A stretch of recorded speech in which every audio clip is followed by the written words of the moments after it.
So, Foreign Banks and Global Finance in Modern China is a book about foreign banks and financial globalization in late 19th and early 20th century China.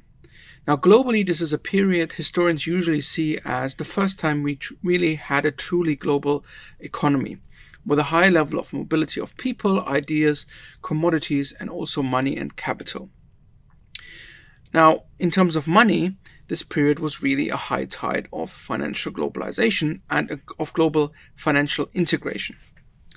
Now, in China, this of course is a time when many Chinese officials and intellectuals and the Chinese government are thinking about how to modernize China.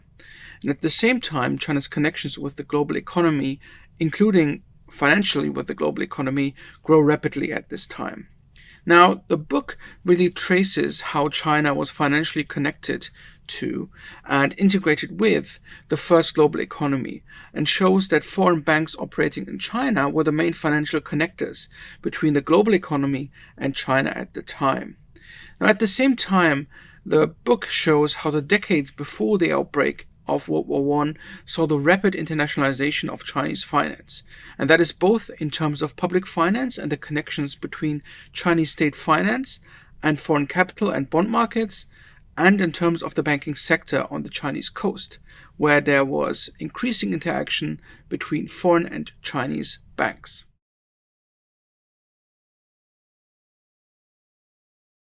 Now, I think what really fascinates me about the activities of foreign banks in modern China is that their activities cover so many different areas of Chinese and global political, economic, and financial activities and developments at the time.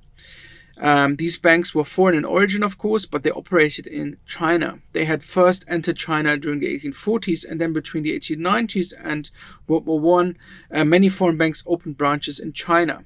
They financed China's foreign trade and often issued their own banknotes, and they interacted with Chinese bankers and the Chinese banking sector in manifold ways.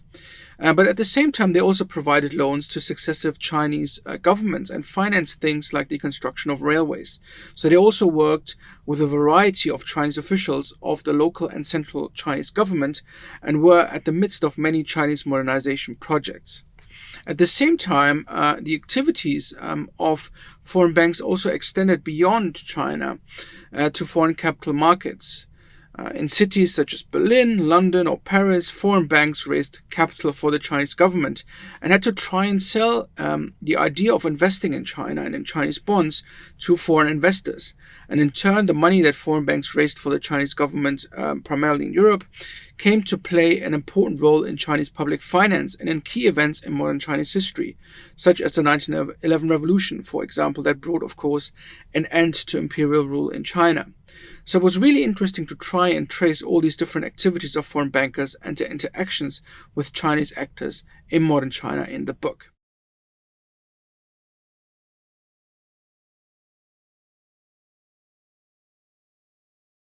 So the particular case study that is at the center of the narrative of my book is the German Deutsch-Asiatische Bank, a major foreign bank that operated in China in the decades before World War One.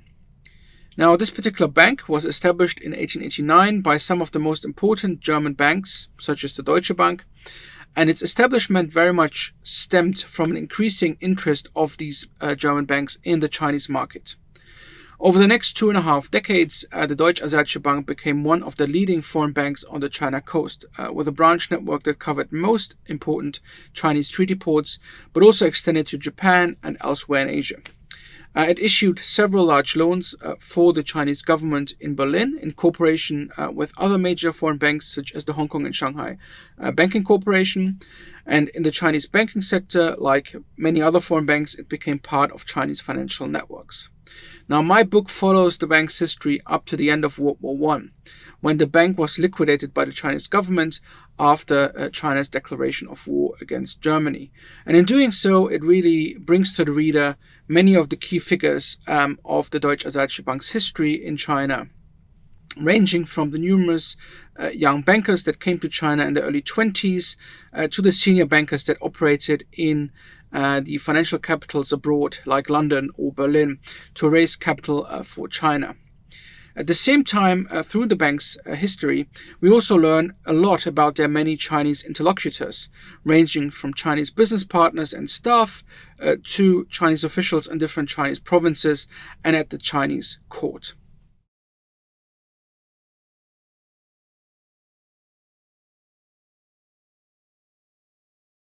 So, after 1978, after the start of Chinese reform and opening, foreign banks developed a proper presence in mainland China again, and today we once more have a number of foreign banks and financial institutions operating in China. However, I think if we compare foreign banking in China today with foreign banking in China over a century ago, we can identify two important differences. First of all, today foreign banks have a much more limited role in the Chinese banking sector compared to the pre-World War I period, and there are many regulations that very tightly circumscribe what foreign banks can and cannot do. And the second key difference, I think, is that today Chinese banks, like the Bank of China, are very much expanding abroad and are increasingly becoming major players in the global financial system and also in connecting China financially to the global economy. And moreover, while during the period I look at in the book, it was Western capital that was flowing into China, now through projects like the Belt and Road Initiative, Chinese investment abroad is becoming more and more important around the world.